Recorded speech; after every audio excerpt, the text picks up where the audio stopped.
Hello everyone, in this video we are going to learn about did and didn't. These two words are really important when you're talking about the past and English. Let's learn how to use them in simple and easy way.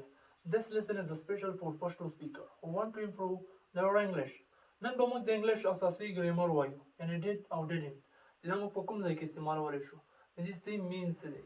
د دې قانون او قاعده څه شی ده؟ did او didn't دا د past and definite tense helping word دي. یعنی کله چې موږ په انګلیش کې د پاست په باره کې خبرې کوو د تیر شوي وخت په باره کې خبرې کوو موږ به د ډیډ او ډیډنټ څخه کار اخلو. راځئ چې الفاظ او جملې وګورو انشاءالله دا کنفیوز به مو ختم شي. د ډیډ او ډیډنټ په اړه به لا پوه شو. ډیډ دا د ډو پاست فارم دی. کله چې موږ په حال کې خبرې کوو نو موږ به له ډو څخه کار اخلو او کله چې موږ په تیر شوي وخت کې خبرې کوو نو موږ به له ډیډ څخه کار اخلو. دا ډیډ موږ د ټول سبجیکټ لپاره استعمالولی شو. که آی وي که وي وي یعنی که یو وي که ډېر وي د ټولو لپاره موږ did استعمالولی شو. راځئ یو اگزامپل درکوم. I did, you did, we did, they did, he did, she did, it did. یعنی که I وي که وي وي که ډېر وي که سنګولر وي د ټولو لپاره موږ did استعمالولی شو او دا استعمالیږي. didn't دا د did not څخه راغلی ده او هر وخت تاسو هم د شارټ فارم څخه استفاده وکړئ.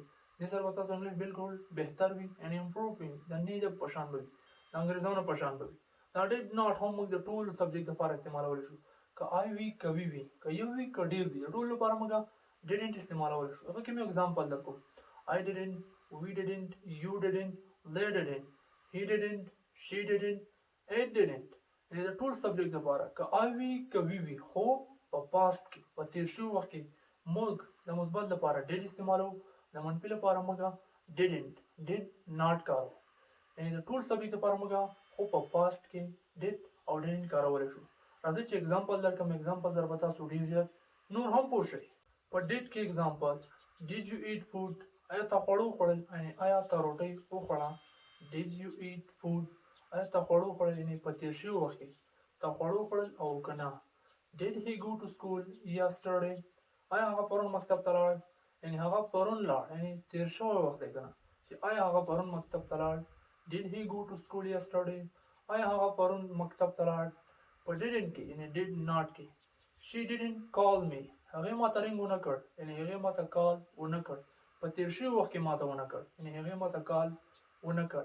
I didn't see him ما هغه ونه لید یعنې ما هغه ونه لید په تیر شوي وخت کې مې ونه لید. did او didn't دا په تیر شوي وخت کې استعمالیږي یعنې ما هغه ونه لیده. یو مهمه یادونه did او didn't تل د فعل اصلي شکل سره راځي یعنې فرست فارم د فعل لومړي شکل سره به did او didn't استعمالوي ځکه چې په جمله کې د ورب دوه حالته نه وي. دا did خپله د ډو پاست فارم دی یعنې د ډو دوم حالت دی. نو موږ نشو کولی چې په جمله کې د ورب دوه حالتونه استعمال کړو یعنې did راوړو او بیا هم ورسره دوم حالت د ورب راوړو. دا بالکل غلطه جمله راځي. موږ باید چې کله په جمله کې did ولیده د فعل دوم حالت به نه وي بلکې بیس ورب اصلي شکل فرست فارم به استعمالو ځکه چې did خپله د ډو پاست فارم دی. زه یو اگزامپل درکوم چې کوم correct دی او کوم incorrect دی. he didn't went دا بالکل غلط ده. he didn't go دا صحیح ده. نو هر کله چې په جمله کې did او didn't استعمال شو بیس ورب راوړه اصلي شکل راوړه یعنی دا did خپله د ډو پاست فارم دی د تیر شوي وخت کوي. امید دا دی تاسو به did او didn't پېژندلي وي دا هم مو زده کړي وي د دې صحیح استعمال د دې صحیح مینز او داسې نور.